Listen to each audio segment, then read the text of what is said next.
In today's video, I'm going to teach you how to disable extensions in Google Chrome if your browser feels slow, a page isn't loading correctly, or you're troubleshooting a strange pop-up. Turning off extensions is a quick way to rule out add-ons as the cause without uninstalling anything. Start with Chrome open on your computer. Look to the very top right corner of the window for the icon with 3 vertical dots. This is your Chrome menu. Click it, and from the menu that opens, choose Settings. This will open a new tab dedicated to your Chrome preferences. Don't worry, you're not changing anything yet, we're just navigating to the right place. Inside the Settings tab, look at the left-hand sidebar and find the section labeled Extensions. Click it to open Chrome's Extensions page. Here, you'll see a list of everything you've installed, from ad blockers and password managers to helper tools you might have added for work or school. Each extension appears on its own card with a name, a brief description, and a small switch.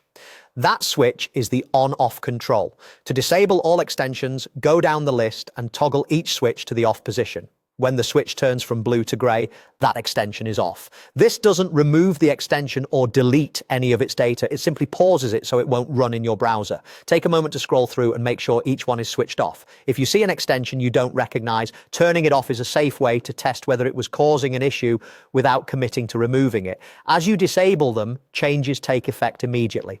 If a page was misbehaving, you can go back to that tab and refresh it to see if the problem clears up. Some sites will load faster or look different once certain extensions are off, and that's expected. If something still looks odd, a quick browser restart can help apply the changes cleanly. A couple of tips as you work through this page. You don't need to click remove unless you're sure you never want the extension again. Keeping it disabled gives you flexibility. Also, if you rely on a particular tool during the day, remember which ones you turned off so you can come back later and turn specific ones back on using the same switches. That's all there is to it. You've now learned how to reach Chrome settings, open the extensions page, and safely disable all extensions to troubleshoot or speed up your browser.